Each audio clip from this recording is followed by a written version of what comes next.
हमने देखा कि कैसे श्री प्रभुपाद जी ने अपने लेखन कार्य को तीव्र बनाने के लिए एक विशेष जगह बनाई। अपने अपार्टमेंट में जो 2 रूम्स थे उसमें से एक ऑफिस बनाया, एक रहने के लिए जगह बनाई, और फिर उन्होंने भक्तों को इस तरीके से आयोजित कराया कि direct day to day management जो है वो उनको खुद को हैंडल नहीं करना पड़े। उन्होंने तमाल कृष्ण महाराज को बोला कि आप मेरी ओर से हैंडल कीजिए और कुछ महत्वपूर्ण चीज़ें हैं तो मुझे पूछकर मैनेजमेंट देखिए। और उन्होंने ये भी आयोजित किया कि वो एक साथ 2 पुस्तकों के ऊपर लेखन कार्य शुरू करेंगे। कौन से 2 पुस्तक? Nectar of devotion, summary study of भक्ति रसामृत सिंधु, और दूसरा कृष्णा बुक। तो ये दोनों बहुत विशेष हैं पुस्तकें हमारे लिए, क्योंकि प्रभुपाद जी ने बहुत एफर्ट डाला है इन 2 पुस्तकों को लिखने में। तो प्रभुपाद जी के जो निजी सेवक थे उन्होंने भी इस सब के लिए हाँ कह दी कि प्रभुपाद जी जो कह रहे हैं वो सही है। और प्रभुपाद जी ने एक छोटे राधा कृष्ण के डेटिस को सेट को सामने रखा था अपने लो डेस्क टेबल पे, और वहाँ से उनको देखते हुए प्रेरणा लेते हुए वो लिखते थे। On alternate mornings after he had taken his breakfast, Prabhupada allotted time for me to discuss any of the affairs affecting the temple or the devotees. हर एक सुबह छोड़कर दूसरी सुबह, alternate morning, Prabhupada ji breakfast लेते थे और उन्होंने मेरे लिए एक समय बना कर रखा था कि मंदिर के बारे में या भक्तों के बारे में कुछ अगर ज़रूरी चर्चा करनी है तो मैं कर सकूं। Although he was not personally involved in managing, he was by no means unconcerned. हालांकि वे स्वयं उतर कर मैनेजमेंट देख नहीं रहे थे, लेकिन वे ज़रूर अनकंसर्न्ड, उदासीन नहीं थे। वो चाहते थे कि सब कुछ उन्हें पता रहे और उनके विजन या सिस्टम के अनुसार चले। He was interested to know how each devotee was being engaged. उनको चाहिए था कि हर भक्त कैसे सेवा में लगे हुए हैं वो मुझे बताओ। Although he saw them only briefly in the evenings when he gave class. तो केवल शाम के समय ही वो उनको देख लेते थे क्लास देते समय, लेकिन बाकी समय वो ज्ञात रखते थे कि हर भक्त कौन कौन सी सेवा में जुड़ा हुआ है। He could detect those devotees having problems. तो कभी कभी क्लास देते समय वो चेहरों के देखते थे भक्तों के, तो उनको समझ में आता था कि इसको कुछ समस्या है, इसको कुछ समस्या है। In some cases he would suggest a service for a particular disciple just suited to take advantage of his or her individual abilities. बहुत बार वो ऐसी सेवा करने बोलते हैं उन भक्तों को जो उनके स्वभाव के अनुरूप हो। At other times, after hearing our daily schedule, he would make adjustment for more japa time or a certain preparation that would be nice for the devotees prasadam. कभी कभी वो हमारे से सुनने के बाद मैनेजमेंट की क्या समस्याएं हैं, फिर हमारे डेली स्केड्यूल में वो थोड़ा जपा टाइम को बढ़ा देते थे, या फिर कहते थे कि आज भक्तों के लिए कुछ अच्छा व्यंजन बनाया जाए प्रसाद में आज के दिन। Prabhupada was especially eager to receive the previous day's संकीर्तन रिपोर्ट। और प्रभुपाद जी पिछले दिन संकीर्तन को जो भक्त गए थे पुस्तक वितरण हरिनाम के लिए, उनका क्या स्कोर हुआ उसमें ज़्यादा रुचि रखते थे। He would inquire with great interest how Back to Godhead was selling and what if any were the people's comments. वो ज़रूर पूछते थे कि ये बैक टू गॉडेड मैगज़ीन कितना बिक्री हो रहा है और लोग उसके ऊपर क्या कमेंट कर रहे हैं। At the time ISKCON press was printing only several thousand copies a month. उस समय ISKCON की जो प्रेस थी, छापखाना, वो केवल कुछ 500-600 इतने प्रति छापता था। Out of which our Los Angeles temple was selling 2500। Only several thousand, sorry, कुछ 5,000 6,000 कॉपीज़ बनाते थे हम लोग, उसमें से 2,500 जो है लॉस एंजलिस टेम्पल सेल करता था. Prabhupada would listen carefully as I narrated various sankirtan experiences. मैं जब वर्णन करता था संकीर्तन पे क्या अनुभव आ रहे हैं, प्रभुपाद जी ध्यान से सुनते थे. He seemed to relish the details exactly as if he were one of the members of our Sankirtan party. As if he were one of the members of the Sankirtan party. Prabhupada ji इतना आनंद लेकर सुनते थे मानो कि वो ही खुद वो संकीर्तन पार्टी के मेंबर हो और जा रहे हो और क्या क्या हो रहा है वहाँ पे देख रहे हो. And because we represented the sales force of his magazine, he took our suggestions about the magazine's content very seriously. क्योंकि हम लोग उस मैगज़ीन को बेच रहे थे, तो हमारा इस मैगज़ीन के कंटेंट के बारे में जो मत था वो प्रभुपाद जी बहुत गंभीरता से लेते थे. When I brought it to Prabhupada's attention that a paid advertisement had been printed on the back cover promoting the writings of a sex magazine editor Ralph Ginsburg, Prabhupada became alarmed. एक दिन मैंने प्रभुपाद जी को दिखाया कि कुछ गलती के कारण हमारे बैक टू गॉडेड मैगज़ीन के बैक कवर पे एक कोई राल्फ गिन्सबर्ग नाम का व्यक्ति है, संपादक है वो उस दूसरे मैगज़ीन का संपादक है जो मैथुन क्रिया के बारे में वर्णन करता है, सेक्स मैगज़ीन. तो उसने जो अपना एडवर्टाइजमेंट डाला है वो हमारे भक्तों ने अपने बैक टू गॉडेड के पीछे छपवाया है. ये मैंने प्रभुपाद जी को दर्शाया कि ऐसा हुआ है. प्रभुपाद जी को बहुत अलार्म्ड, मतलब खतरे की घंटी बजना कि ये क्या कर रहे हैं ये लोग. People who we met on the street felt that our policies were contradictory. लोगों को लग रहा था रास्ते पर जब वो मैगज़ीन ले रहे थे कि ये आध्यात्मिक चीज़ें बात कर रहे हैं और पीछे क्या एडवर्टाइज कर रहे हैं, किसी दूसरे सेक्स मैगज़ीन के एडिटर को एडवर्टाइज कर रहे हैं. तो लोगों को लगता था कि क्या विरोधाभास है ये, ऐसा कैसे तुम कर सकते हो. Christians challenged that this was a proof that we were actually not religious at all. और कुछ क्रिश्चियन लोग ये कहने लगे थे ये प्रमाण है कि हम लोग आध्यात्मिक है ही नहीं, हम भौतिक ही लोग हैं. Up to that time, Back to Godhead had maintained a policy of accepting paid advertisements without much discrimination. अब तक बैक टू गॉडेड मैगज़ीन में जो भी व्यक्ति लक्ष्मी देता था उसका हम विज्ञापन छाप देते थे, कोई ज़्यादा नियम कानून नहीं थे. But as a result of our complaints, Prabhupada made the decision that we would print the magazine without advertisements. जब हमने ये सब बताया प्रभुपाद जी को हो रहा है, प्रभुपाद जी ने कहा कि इसके बाद मैगज़ीन छपेगी, विज्ञापन उसमें नहीं होंगे.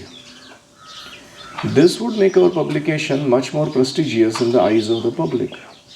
अगर आपको कोई मैगज़ीन मिलता है जिसमें कोई एडवर्टाइजमेंट ही नहीं है, उसका अर्थ ये होता है, लोगों के मन में बनता है कि अरे ये इतना महत्वपूर्ण कार्य है, फिर भी ये लोग किसी से पैसा लिए बिना छाप के बांट रहे हैं हमारे लिए, ये बहुत महत्वपूर्ण है, ऐसे वो मानेंगे. And we would no longer be accused of compromising our principles. और साथ ही हमारे तत्वों को हमने नीचे नहीं गिराया, कॉम्प्रोमाइज़ नहीं किया ऐसे कुछ भी एडवर्टाइजमेंट कराने के लिए. ये भी सिद्ध हो जाएगा. Any reflections?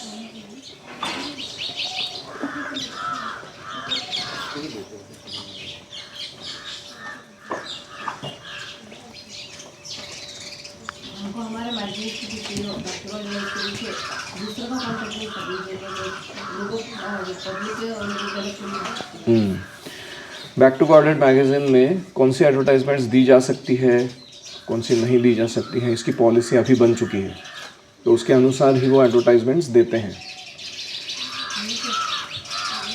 जनरली मांस खाना, जुआ खेलना, नशा करना, व्यभिचार करना, इनके बारे में जो भी एडवर्टाइजमेंट्स होते हैं वो हम कभी भी छापते नहीं हैं. और कोई जो मैगज़ीन छापते बनाते उनके हम ध्यान देकर वो सब देखना चाहिए. जो आपके ऑन ग्राउंड टास्क फोर्स हैं, ज़मीन पर उतर कर सामने से कार्य कर रहे हैं, ऐसे लोग, उनके मत को आपको सीरियसली लेना चाहिए.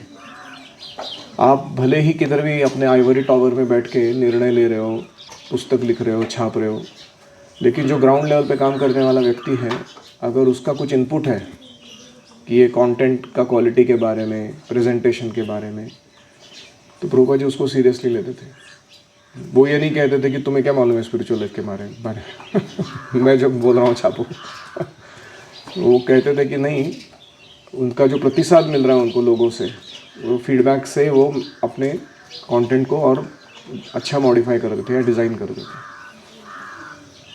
हमारे गुरु जब ये क्लास में बैठते हैं, फिर जब हम बैठते हैं उनको हमारा मूड समझ। हाँ, गुरु जब क्लास में बैठे हुए शिष्यों के चेहरे को देखते हैं तो उनको समझ में आता है कि किसको समस्या है, किसको समस्या नहीं है, कौन एकाग्र चित्त होकर सुन पा रहा है, कौन नहीं पा रहा है।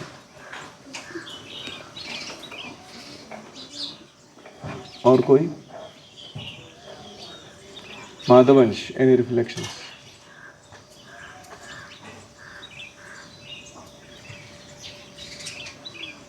अगर गुरु हमेशा हमें कुछ टाइम देते हैं कि अगर आपको कोई प्रॉब्लम है,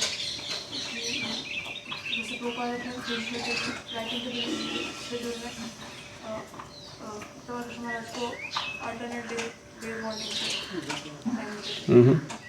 तो हालांकि प्रभुपाद जी मैनेजमेंट से दूर हो गए थे, लेकिन उन्होंने अल्टरनेट डे पे इनको समय देकर मैनेजमेंट में क्या चल रहा है और उसके लिए टेंपल के लिए या डिवोटिस के लिए क्या ज़रूरी है, ये कभी पूछना छोड़ा नहीं। तो कभी कभी हो सकता है कि हमारा जो सेवा है उसका दायरा या उसका टाइप चेंज हो जाए, फिर भी हमें ग्राउंड रियलिटी जो है भक्तों के प्रति जो सेवाएं हैं उसमें कभी भी इंडिफरेंट, उदासीन नहीं रहना चाहिए।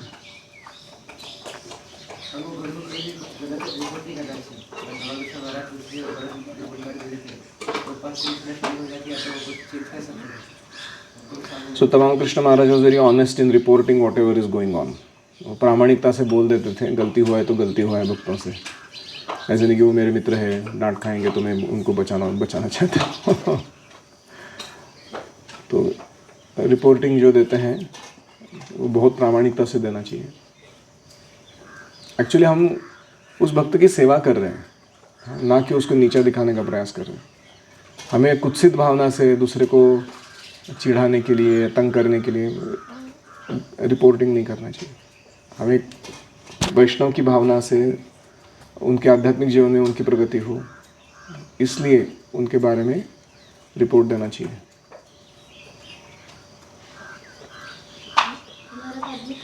पब्लिक के साथ जो भी होता है सोच समझ के करना चाहिए। हाँ, वेरी इम्पोर्टेंट।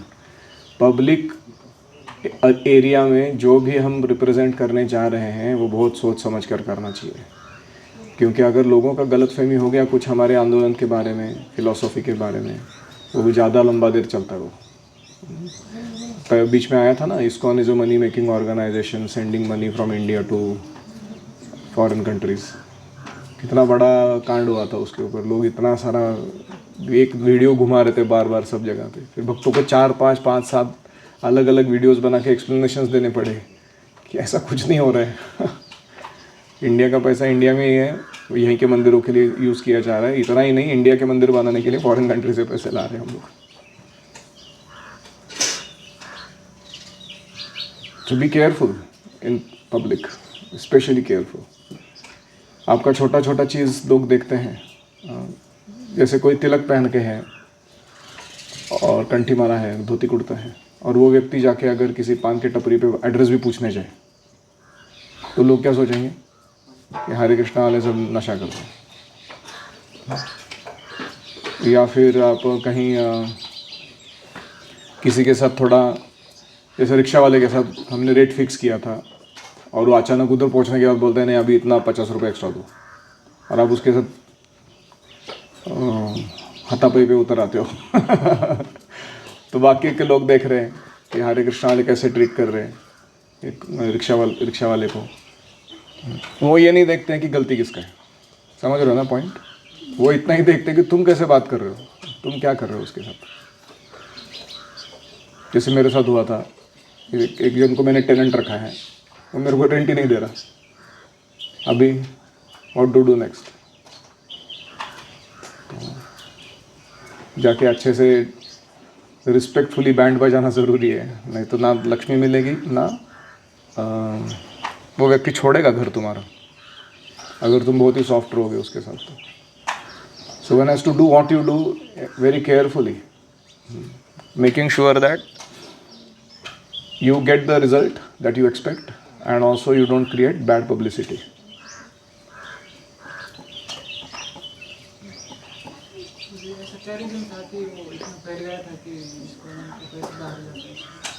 ये क्यों फैल गया था? एक राजीव दीक्षित जी करके हैं, he is considered like authority in the field of representing public concerns and giving Vedic perspectives, public health concerns, public finance concerns, public patriotic personality थे वो यार। तो उन्होंने ISKCON के बारे में कहीं से कुछ उल्टा सुल्टा सुन लिया था, वो उन्होंने अपने प्रवचन में बोल दिया था कि ISKCON ऐसा करता है वैसा करता है। तो because he is famous, his video went viral and लोगों की गलतफहमियां बढ़ गई। लोगों को चाहिए होता है कि वो आध्यात्मिक जीवन को न स्वीकार करने के लिए कुछ लॉजिकल रीज़न ढूंढे। एवरी जीवा हैज़ दैट स्ट्रॉन्ग टेंडेंसी। उसके ईगो में रहता है कि मेरे को ना स्पिरिचुअल लाइफ नहीं करना है, लेकिन मैं नहीं करूँगा, सिर्फ भौतिक बना रहूँगा, तो जस्टिफिकेशन देने के लिए स्ट्रॉन्ग आर्ग्यूमेंट्स चाहिए मेरे को। तो भगवान भी दे देते बीच बीच में थोड़ा उनको भी सप्लाई। तो ये उसके कारण फैला था। लेकिन अभी वापस से जो हमारे भी यूट्यूबर्स हैं बहुत सारे ISKCON के, उन्होंने इतने सारे वीडियोस बना के डाले कि ISKCON का पैसा कहाँ से आता है, कहाँ जाता है, किस काम में लगता है, क्या करते हैं हम लोग एग्जैक्टली पैसे का। तो तब से वापस वो बवंडर, और वो आता रहेगा बीच बीच में, क्योंकि सोशल मीडिया का नेचर ही ऐसा है। हमारा पॉइंट क्या है ना, we can not take knowledge from WhatsApp university. ज्ञान अर्जन कहाँ से करना चाहिए? अधिकृत संप्रदाय से करना चाहिए कि व्हाट्सएप पे कोई भी कुछ भी अपने ओपिनियन डाल रहे हो, उनसे हमें ज्ञान अर्जन करना चाहिए। So people have to be carefully enlightened that don't fall to this, it's useless. और हम जब भक्ति में नए होते हैं ना, तो बहुत सारे ऐसे संशय, छोटे छोटे संशय हमारे मन को बहुत तंग करते हैं। जैसे चैतन्य महाप्रभु कृष्ण है कि नहीं, फंडामेंटल डाउट है लोगों का, सही में। महाराष्ट्र में तो कभी सुना नहीं हमने। या फिर ISKCON के जो चाइल्ड अब्यूज़ केसेस हुए थे, या कभी कभी बड़े बड़े सन्यासियों का पतन हो गया था, गुरुओं का, तो वो सब न्यूज़ में उछाल के अगर लोग कुछ चर्चा करेंगे तो हमारे मन में भी संशय आता है कि मैं सही में अच्छे ऑर्गेनाइजेशन के साथ जुड़ा हूँ कि नहीं, ये सब लोग जेन्युइन है कि नहीं, और इनका फिलॉसफी और प्रैक्टिस पक्का है कि नहीं एकदम। तो डाउट आना सर स्वाभाविक है। तो इसलिए हमको जब भी ऐसे संशय आते हैं उसको मन में नहीं रखना चाहिए, जाके किसी सीनियर सिंसियर डिवोटी के साथ जाके चर्चा करना चाहिए, to gain perspective and to know facts, not hearsay. We need to know facts. नहीं तो हमारा ही मन मंथरा बन जाएगा और हमारे हृदय से राम जी को निष्कासित कर देगा। बोलेंगे कौन सा कृष्णा कौन सा रामा, मैं अपना जीवन जीऊँ। ठीक है, और कोई? तो मुझे इस सेशन में, ये 2 पैराग्राफ्स में, ये चीज़ बहुत अच्छी लगी कि प्रभुपाद जी जो सॉल्यूशंस देते थे ना, वो मल्टीफेरियस, विविध प्रकार के थे। कभी वो भक्तों के समस्याओं के बारे में चिंता या चिंतन करते थे, उसको सुलझाने के लिए सॉल्यूशन देते थे। कभी वो कहते थे कि जप के समय को बढ़ा दिया जाए, कभी वो कहते थे कि भक्तों को अच्छा प्रसाद खिलाया जाए। तो उनका एक सॉल्यूशन ऐसे स्टीरियोटाइप नहीं है, यही करना है। अलग अलग समय पे व्यक्ति परिस्थिति के अनुसार वो अलग अलग सॉल्यूशन देते थे, और वो बहुत सही रहता था, क्योंकि वो उस समय के लिए, उस व्यक्ति के लिए अनुरूप था। So we should also learn not to give stereotype solutions. जैसे किसी व्यक्ति के हाथ में हथौड़ा आ जाता है, तो उसको हर चीज़ आजू बाजू जो है वो पोटेंशियली हैमरेबल लगती है कि नहीं? कहीं भी कुछ भी थोड़ा सा टोक बाहर आया है तो टोक के बिठा देगा अंदर उसको, चाहे वो ठोकने की ज़रूरत हो या ना हो, क्योंकि हाथ में हथौड़ा आ गया ना। तो ऐसे कभी कभी स्पिरिचुअल लाइफ में होता है कि हमारे पास फिलॉसफी आ जाता है हाथ में, हैमर ऑफ फिलॉसफी, और हम जहाँ जाते हैं वहाँ उसको ठोकने के लिए यूज़ करते हैं। तो प्रभुजी was sometimes not philosophical, he was actually very